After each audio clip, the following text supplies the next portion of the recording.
My name is Serena Walsh, and I never imagined 20 years of loyalty would end with my husband humiliating me in public and throwing me out like I was disposable. What he didn't know was that one quiet decision would unravel everything he controlled. Stay with me until the end. And before we begin, tell me where you're watching from, and hit subscribe.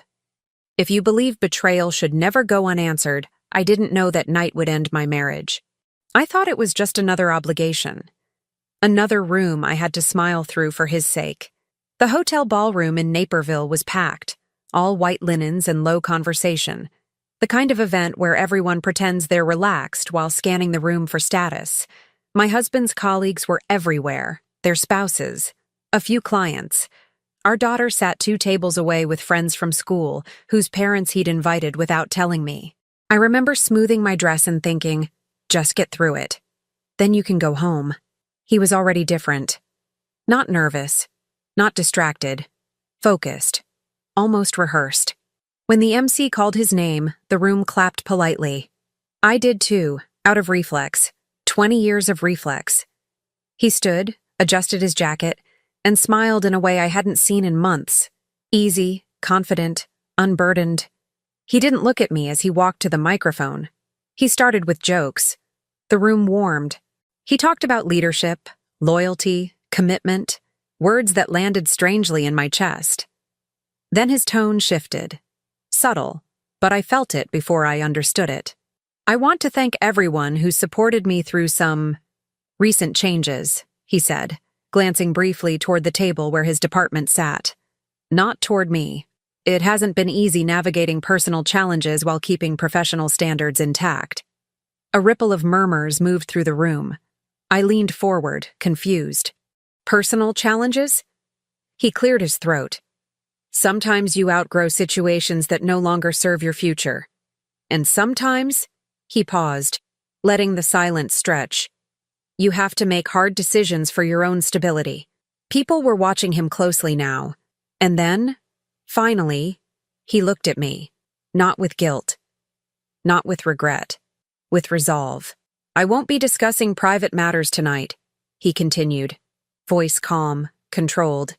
But I do want to clarify something, since rumors tend to travel faster than facts. My stomach dropped. My wife and I are no longer living together. That was my decision. A sharp inhale cut through the room. Someone at the table beside me whispered my name. He kept going. I believe in honesty, and I won't pretend that a situation marked by emotional volatility can continue under my roof. For my sake, and for my daughter's, I had to draw a line. For a second, the room went utterly still. Not silent. Still. Like everyone collectively realized they were witnessing something they weren't supposed to. I felt heat rush to my face. My ears rang. Under his roof? Emotional volatility? He had just kicked me out of my own life. Publicly, cleanly, like a press release. I stood up, chairs scraped, heads turned. My daughter looked over, eyes wide, color draining from her face. I walked toward the stage. Every step felt unreal, like the floor had shifted angles. He noticed me too late. Serena, he started, stepping back from the microphone. I took it from him. My hands were steady. That surprised me. I wasn't planning to speak, I said, my voice carrying easily in the stunned quiet. But since my marriage has just been summarized without my consent, I'll keep this brief. He shook his head slightly, warning me. I ignored it. 20 years ago, I married a man who valued privacy, I continued. Apparently, that value has changed. A few people shifted uncomfortably. Someone coughed. I was told tonight was about professional achievements. I didn't realize it was also a character assassination. His jaw tightened. You don't need to do this, he said quietly. I looked at him. Really looked. The man who had slept beside me for 2 decades. The man who had controlled every account, every narrative, every explanation. Oh, I do, I said. I turned back to the room. For clarity, I didn't leave my home. I was told to leave, and I didn't become unstable. I became inconvenient, Gasps this time, no whispers. And one more thing, I added, glancing toward the table where a woman sat frozen, eyes fixed on her folded hands. Younger, too polished, too alert. Stability built on deception doesn't last. Ask anyone who's tried. The woman didn't look up. My husband reached for the microphone again. I stepped back and handed it to the MC instead. I think that's enough, I said, turning away. As I walked past the tables, people avoided my eyes, or watched me like I was something newly dangerous. My daughter stood up and followed me without a word. I wrapped an arm around her shoulders as we moved toward the exit. Behind us, the room buzzed. Not applause, not condemnation. Shock. Outside, the cold hit my skin and cleared my head. I didn't cry. I didn't shake. I felt something else, something sharper. In the car, my daughter finally spoke. Did he really do that on purpose? Yes, I said. He did. She nodded once, jaw set in a way that told me she understood more than he ever gave her credit for. As I drove away from the hotel, I looked at the glowing windows in the rearview mirror and felt something settle inside me. He thought tonight ended me. He thought humiliation would make me disappear quietly. I tightened my grip on the steering wheel. He had no idea what he'd just started. When people talk about long marriages, they usually focus on the big moments. The wedding, the house, the child, the milestones that look good from the outside. What they don't talk about is erosion. I met my husband when I was 23. He was ambitious, careful with words, already thinking 5 moves ahead. I loved that about him. It made me feel safe. We married young by today's standards, built our life steadily, deliberately. No drama, no chaos, just plans. When I got pregnant, we agreed I would step back from my career temporarily. I was working in project coordination then. Nothing glamorous, but I was good at it. Temporary became years. Years became normal. I handled the invisible work, school forms, insurance calls, contractor bids, tax documents he didn't want to think about. I knew where every file was. I knew which accounts paid which bills. I knew what kept our life running. He liked to say he handled the finances. What that really meant was he had his name on everything. I had the passwords. Until one day I didn't. The house in Naperville was purchased 8 years into our marriage. We stretched to afford it.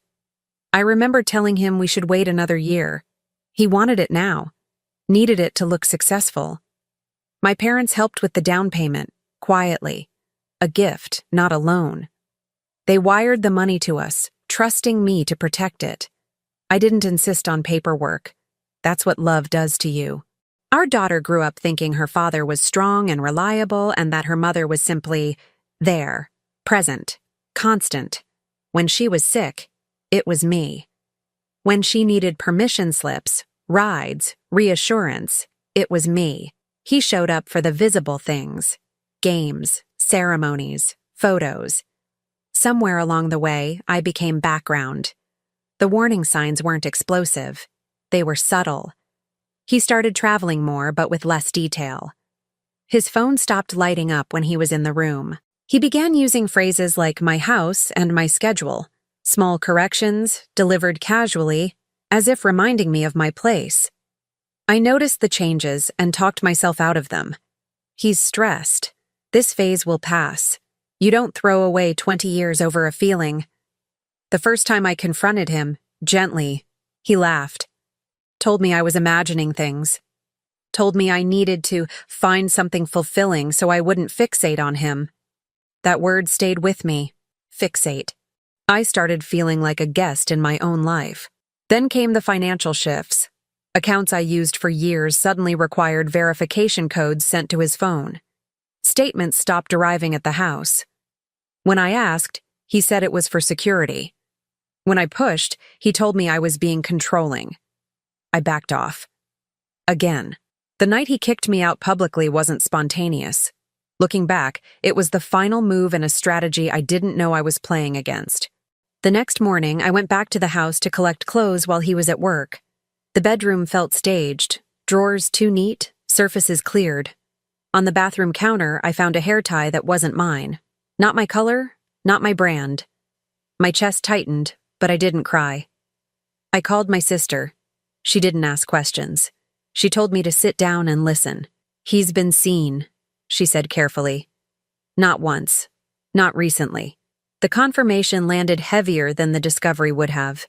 This wasn't a mistake. It wasn't confusion. It was a parallel life. Later that afternoon, my daughter came home from school early. She didn't say hello. She put her backpack down slowly, like she was bracing herself. "Mom," she said, "I need to tell you something." She told me about the woman she'd seen in our driveway weeks earlier, about how her father introduced her as a colleague, about the way he'd asked her not to mention it to me to avoid unnecessary stress.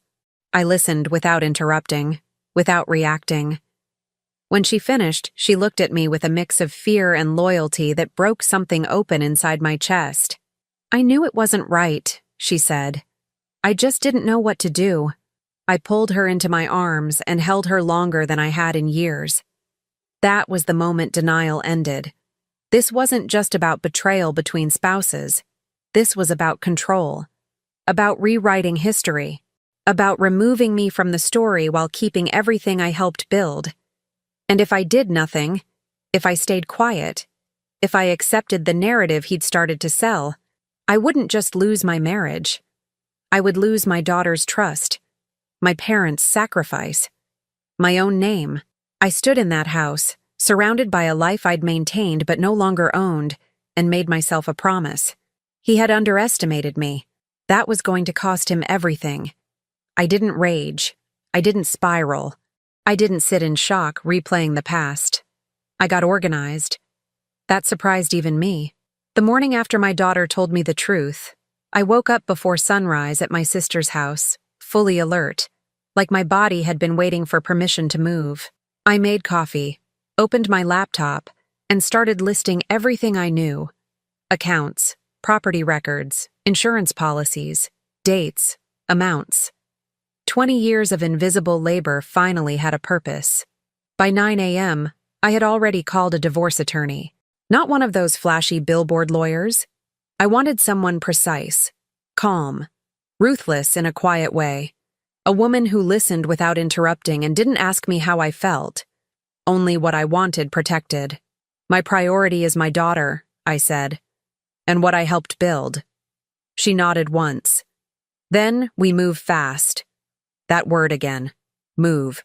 By noon, she had instructed me to open a new bank account in my name only. I did it online from the kitchen table, my hands steady. I transferred exactly what I was legally entitled to. No more, no less. I documented everything. Next came the credit cards. 2 were joint. I froze them. 1 was in my name but paid from a shared account. I redirected the payments. I felt no guilt. I felt clarity. At 2 p.m., I went back to the house. I didn't announce myself. I let myself in with the spare key I'd never given back. I packed strategically, documents first, then essentials, birth certificates, passports, tax returns, jewelry my parents had given me, the things that couldn't be replaced. I didn't touch anything sentimental.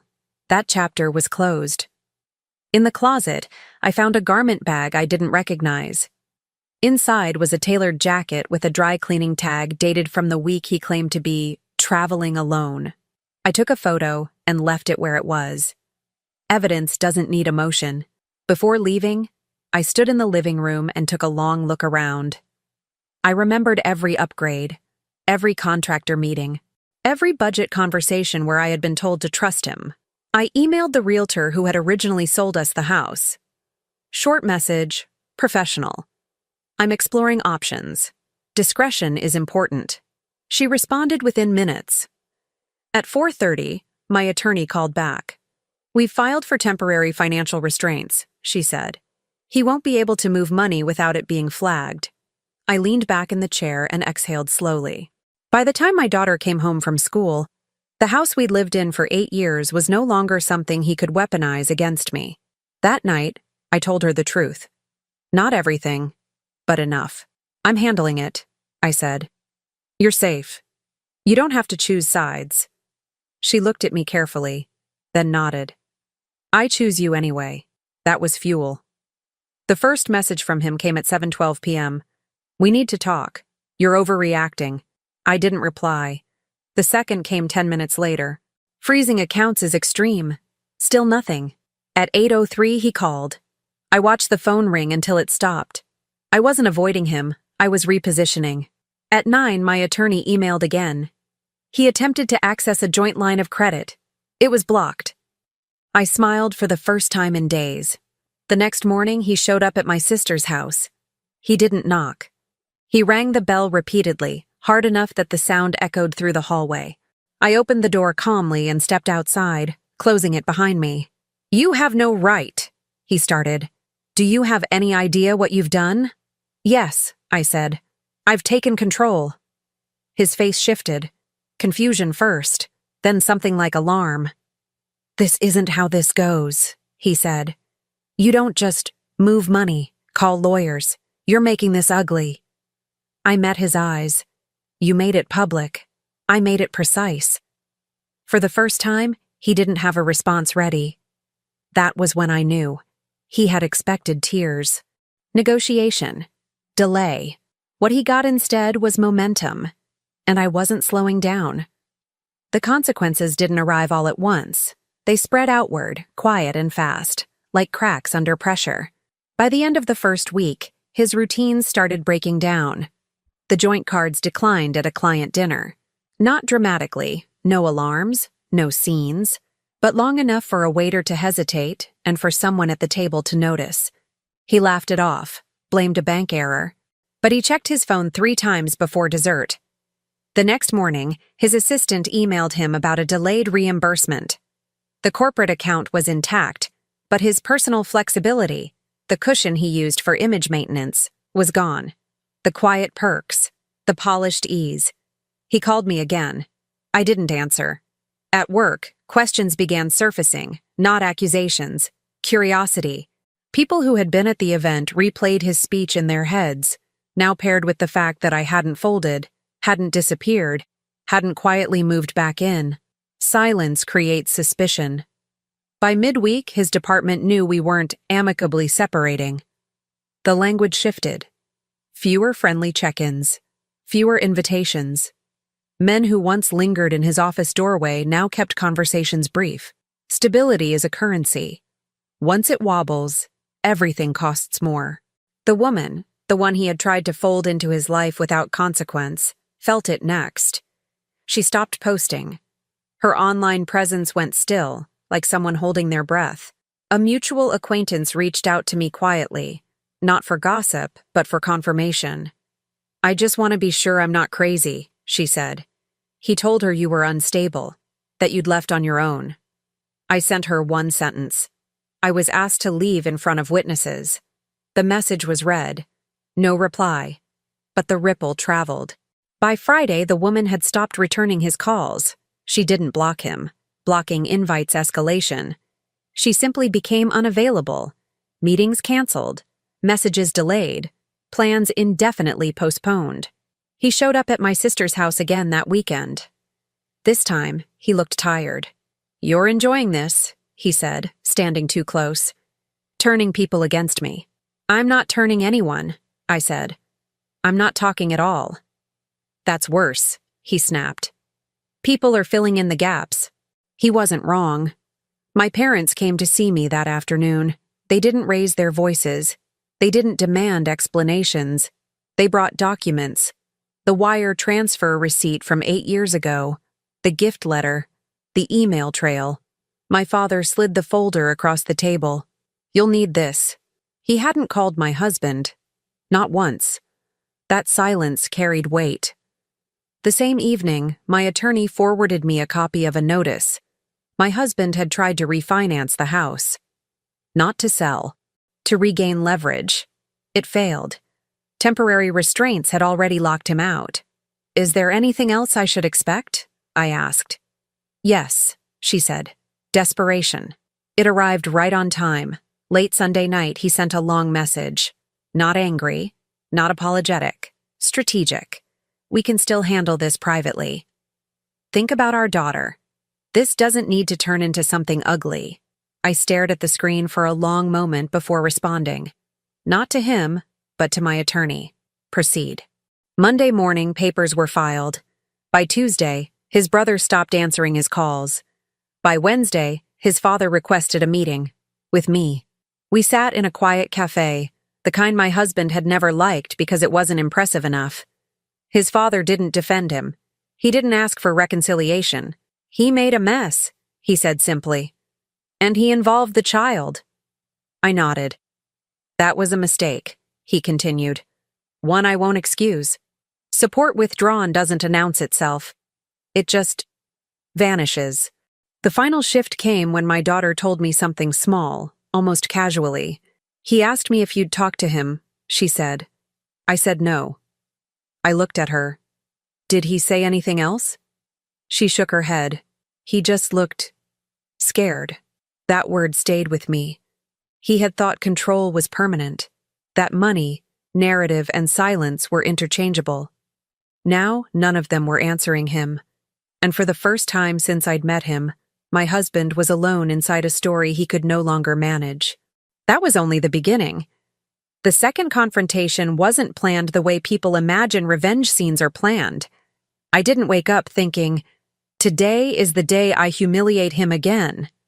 I woke up knowing he was going to try to reclaim the story, and that if I stayed silent this time, the lie would harden. The setting made the choice for me.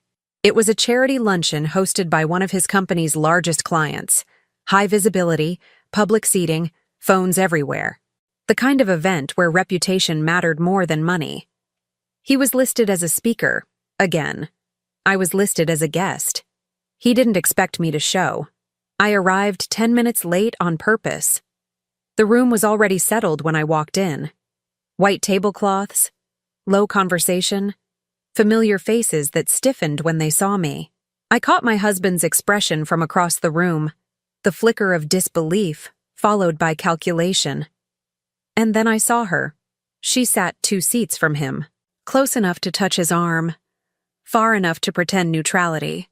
Perfect posture, neutral dress. A woman trying to look uninvolved while very much being involved. I took my seat quietly. He went up to speak. This time, he didn't mention me directly. He didn't need to. He spoke about resilience, about navigating personal transitions with grace, about protecting children from conflict. It was polished, sanitized, carefully crafted to make me sound unreasonable without ever saying my name. People nodded. People listened. Then he thanked the organizers and stepped down to polite applause. That's when the moderator smiled and said, "Before we move on, we've had a request for a brief clarification." The room shifted. She looked at him. He frowned slightly. My name was called. I stood. I didn't rush. I didn't smile. I walked to the front and accepted the microphone like it belonged to me, because in that moment it did. "I won't take long," I said. "I just want to correct the record." You could feel the phones come out without seeing them. "My husband has spoken about grace and privacy," I continued evenly. "So let me be very clear. I didn't leave my marriage. I didn't abandon my family. I was removed, publicly, while another relationship was already in progress." A murmur rolled through the room. I turned slightly, not pointing, not accusing, just allowing lines of sight to do the work. "The reason this matters isn't emotion," I said. "It's honesty." I paused. Let it land. When someone asks you to stay quiet so they can look dignified, what they're really asking is for you to carry their shame for them. His face had gone pale now, not shocked, exposed. I lowered the microphone slightly and delivered the line I hadn't rehearsed, but had carried with me since the night he tried to erase me. "I won't be responsible for protecting a reputation that required my silence to survive." The room froze. Someone near the front whispered, "Oh." I handed the microphone back to the moderator, nodded once and turned to leave. I didn't look at my husband, but I didn't have to. The sound followed me, the scrape of chairs, the low buzz of voices rising all at once. Outside the doors, my phone began vibrating before I'd even reached the hallway. Behind me, I heard a voice. Tight. Controlled. "We should go," he said. Not to me, to her. I turned just in time to see her stand, and then stop. She didn't reach for his arm. She didn't follow. She leaned in and said something I couldn't hear. Then she picked up her bag and walked away in the opposite direction. Alone. That image traveled faster than anything I could have said. By the time I reached my car, messages were already coming in. Short ones. Careful ones. People asking if I was okay. People saying they hadn't known. People saying, "I saw it." Inside the luncheon hall, my husband stood rooted, surrounded by witnesses who now understood the full shape of the lie he'd been telling. This time, there was no speech to smooth it over. No exit strategy. No woman at his side. Only a man exposed in public, watching the story turn without him. And everyone saw exactly who had lost control. The backlash didn't explode the way scandals do in movies. It tightened. Within hours of the luncheon, the narrative my husband had been nursing for weeks began to fail under its own weight. People didn't rush to condemn him. They did something far more dangerous. They compared notes. A clipped video of my statement circulated first. Not posted by me, but by someone who thought they were being helpful. It wasn't dramatic. No shouting. No tears. Just a woman standing straight and refusing to carry someone else's shame. That restraint made it impossible to dismiss. Comments didn't swarm. They stacked. That doesn't sound like a bitter spouse. If he asked her to stay quiet, there's more to this. I was there. The room went cold. By the next morning, his inbox was full of polite inquiries disguised as professional concern.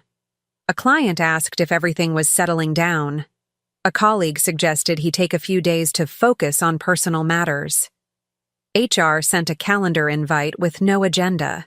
He called me at 6:47 a.m. I didn't answer. He tried again at 7:03. Then came the message. "You knew this would turn into a spectacle. You're damaging people who didn't do anything to you." I read it twice before replying with my first message to him in days. I told the truth once.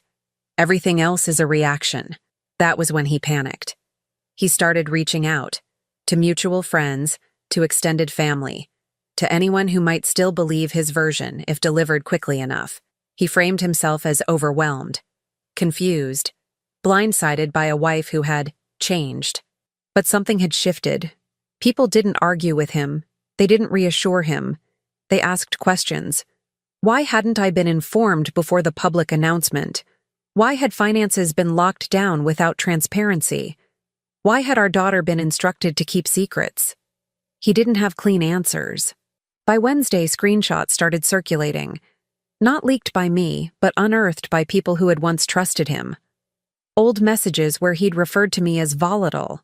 Emails where he implied I was unpredictable. None of it criminal. None of it dramatic. All of it unnecessary. The woman he'd been seeing finally broke her silence. Not publicly, but decisively. She sent him a single message. "I can't be involved in this." No explanation. No argument. She disappeared from his life the way people do when they realize proximity will cost them more than distance. That same afternoon, my attorney forwarded me something unexpected. A colleague of his, someone senior, had reached out discreetly, not to offer support, to ask for clarification.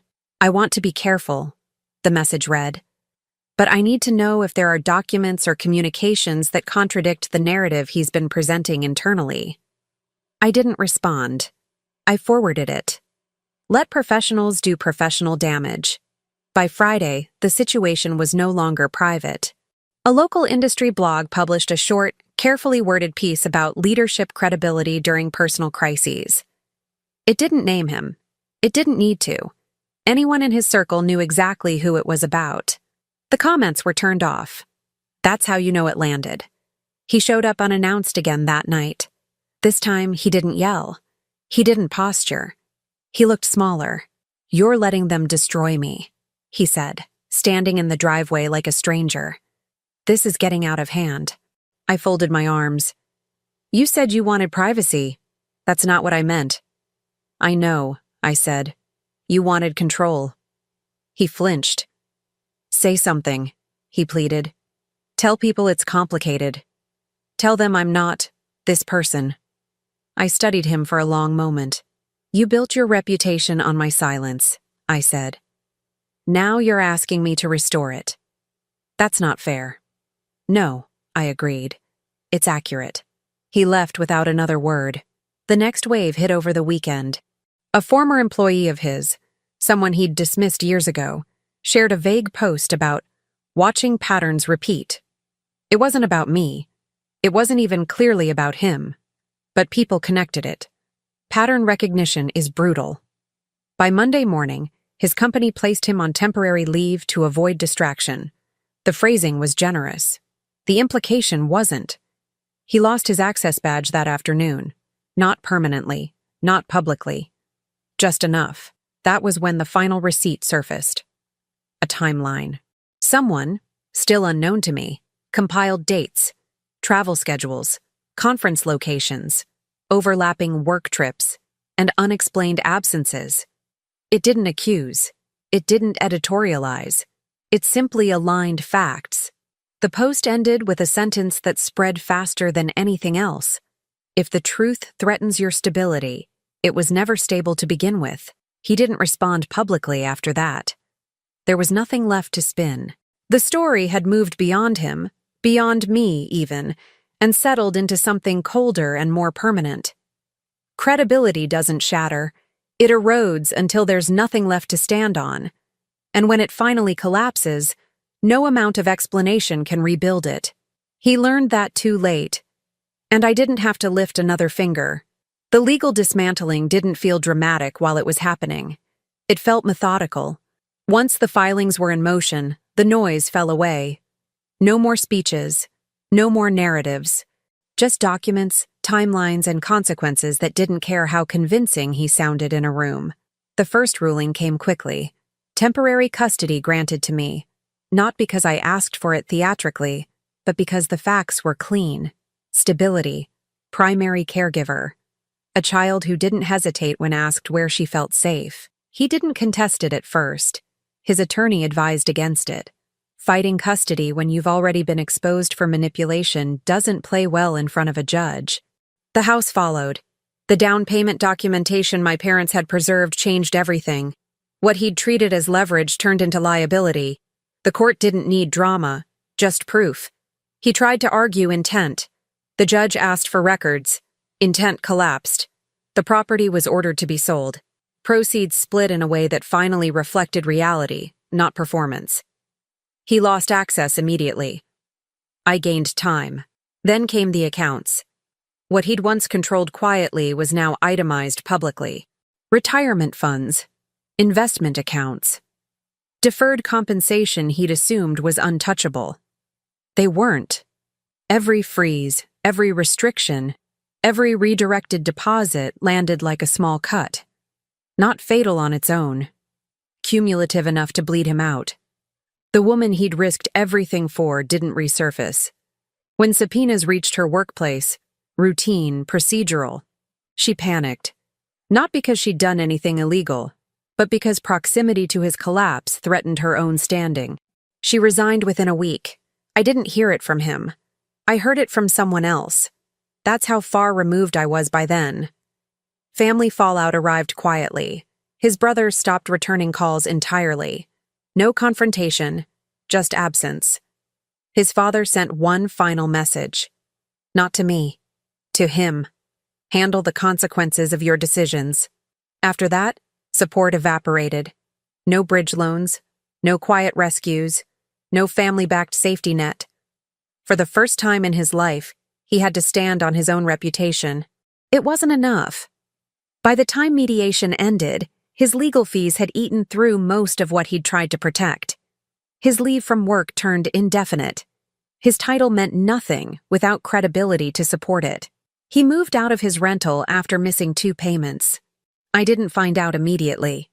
I found out later, when his address changed on a document. A temporary place.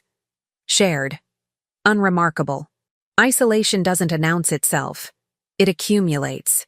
The final hearing was short. No speeches. No accusations. Just signatures. When the judge looked at us, she didn't see a dramatic story. She saw a pattern she'd seen before, a man who confused control for partnership, and a woman who finally stopped cooperating. Walking out of that building, I felt lighter than I had in years. Not victorious. Free. My daughter took my hand in the parking lot. "Is it done?" she asked. "Yes," I said, "it's done." She smiled, not relieved, but steady. Behind us, he stood alone on the steps, looking smaller than I remembered him ever being. Not because he'd lost money, but because he'd lost the audience he'd built his life around. There was nothing left to say to him, and nothing left for him to take. The last time we met, it wasn't dramatic. No crowd, no microphones, no witnesses waiting to decide who was right. Just two people sitting across from each other in a small conference room that smelled faintly of stale coffee and disinfectant. He had asked for the meeting through his attorney. Not demanded. Asked. That alone told me everything I needed to know. I agreed on one condition. 30 minutes, doors open, attorneys outside. No negotiations, no revisions, no attempts to reopen anything already closed. When I walked in, he was already there. He stood when he saw me, then hesitated, like he wasn't sure he still had the right. His jacket was wrinkled. His hair was thinner than I remembered. The man who once filled rooms now barely filled the chair. "Thank you for coming," he said. I sat down without replying. For a moment, he just looked at me. Not with anger, not with entitlement, with something closer to fear. "I didn't think it would end like this," he said finally. I folded my hands on the table. "You didn't think it would end at all." He swallowed. "I made mistakes." That word, mistakes. Always plural, always vague, never owned. "You didn't make mistakes," I said calmly. "You made choices." He flinched at that. "Good." "I never wanted to hurt you," he said quickly. "I never meant for it to get out of control." I leaned back slightly. "You announced the end of our marriage in public and removed me from my home without warning. That wasn't— You don't get to revise that," I cut in. "Not here." He nodded, eyes dropping to the table. I was angry. I felt cornered. "No," I said. "You felt exposed." He looked up then. Really looked. "I lost everything," he said. "My job, my family, my reputation. I don't even recognize my life." I studied him, noticing how carefully he avoided the word, "you." "What do you want from me?" I asked. He hesitated too long. "Help," he said finally. "Just something. A statement, a clarification. People listen to you now. If you said it was mutual or complicated or—" "No," I said. The word landed cleanly. No heat, no softness. He blinked. "I'm not asking you to lie." "You are," I said. "You're asking me to blur the truth so you can stand up straighter." He leaned forward, desperation bleeding through his composure. "I'll do anything. Apologize publicly, privately, however you want it." "You already apologized," I said. "You just didn't change." "That's not fair."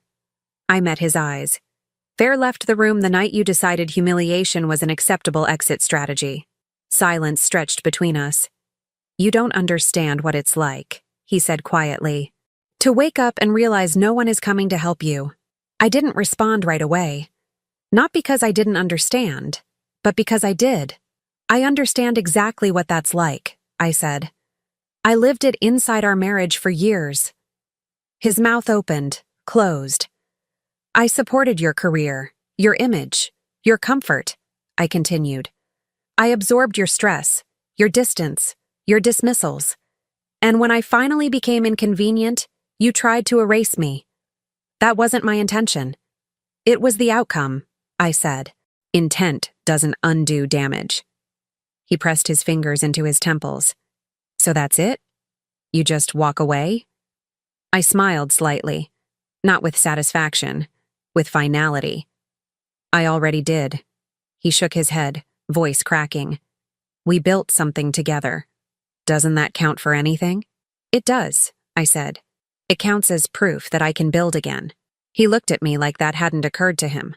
Serena, he said, using my name like a last card. Please. I stood. He looked up at me, panic flickering across his face. Wait, just tell me one thing. I paused, hand on the back of the chair. Was it worth it? He asked. Everything you did. I considered the question carefully. Yes, I said, because I didn't destroy you. He frowned, confused. I stopped protecting you, I finished. Understanding hit him slowly, painfully. I picked up my bag. You don't need my forgiveness, I said as I walked toward the door. You needed my silence. And you lost it. His voice followed me, small now. I never thought you'd be this cold. I stopped and turned back one last time. I'm not cold, I said. I'm done. Then I opened the door and stepped into the hallway, where my attorney waited, already gathering her things. As we walked away, I didn't look back. Some endings don't need witnesses. They just need resolve. And I had more than enough. A year later, my life doesn't look dramatic. That's the point. I wake up in a quiet house that feels like mine. Not impressive, not curated for anyone else's approval, just steady. Sunlight through the kitchen window. Coffee I drink slowly instead of gulping between obligations. Mornings where my shoulders aren't already tight before the day begins. I didn't rebuild overnight. I rebuilt deliberately. I went back to work, not to prove anything, but because I wanted my own momentum again. I chose something adjacent to what I'd always been good at. Operations, coordination, systems. The same skills I'd used invisibly for 2 decades now had my name on them. It felt strange at first, introducing myself without referencing someone else. My daughter adjusted faster than I expected. She grew quieter in the beginning, then steadier. Her grades didn't suffer. Her confidence sharpened. She stopped apologizing for things that weren't her fault. When people asked about her father, she answered calmly and changed the subject. No anger. No embarrassment. Clarity does that. We developed small rituals, Sunday walks, late-night conversations that didn't feel rushed. I watched her learn in real time that love doesn't require self-erasure. That mattered more to me than any victory. As for him, he faded. Not suddenly, gradually. Like a sound that recedes until you're not sure when it stopped. Mutual friends stopped mentioning him. Invitations came without his name attached. Updates arrived secondhand, then not at all. The last thing I heard was that he'd taken contract work in another city. Short-term, temporary. The kind of job you accept when permanence has stopped being available to you. I didn't feel satisfaction when I heard that. I felt distance. And distance is the real end. The house sold. I downsized, simplified. I didn't keep what reminded me of managing someone else's expectations. I kept what felt useful, light, honest. Sometimes people ask me how I stayed so composed through everything, how I didn't break. I always give the same answer. I broke earlier.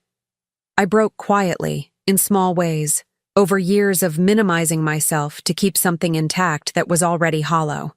By the time the public betrayal happened, there wasn't much left to shatter. What surprised me wasn't my resilience. It was my relief. I didn't miss him. I missed who I thought I had been when I believed loyalty was mutual. Letting go of that illusion hurt more than letting go of the marriage itself. But illusions don't build futures. Agency does. I learned something important through all of this. Something I wish I'd known sooner. Betrayal doesn't just reveal who someone else is. It reveals how much power you've been giving away without realizing it. And once you see that clearly, you don't unsee it. I don't tell my story as a warning. I tell it as proof. You can be removed from a narrative and still reclaim your life. You can be underestimated and still outgrow the person who did it. You can lose what you thought was everything and discover that what remains is finally yours. I didn't win because he lost. I won because I stopped shrinking to make room for someone who was already gone. That's what freedom looks like. Quiet, grounded, unapologetic, and entirely my own. Thank you for staying with me until the end of this story. If this resonated with you in any way, click the hype button and let me know you felt it too. I'd really love to hear your thoughts, or even your own experience, in the comments. You never know who might need to read it. And if stories like this matter to you, make sure to hit subscribe and the like button so you don't miss what's coming next. Your support truly means more than you think.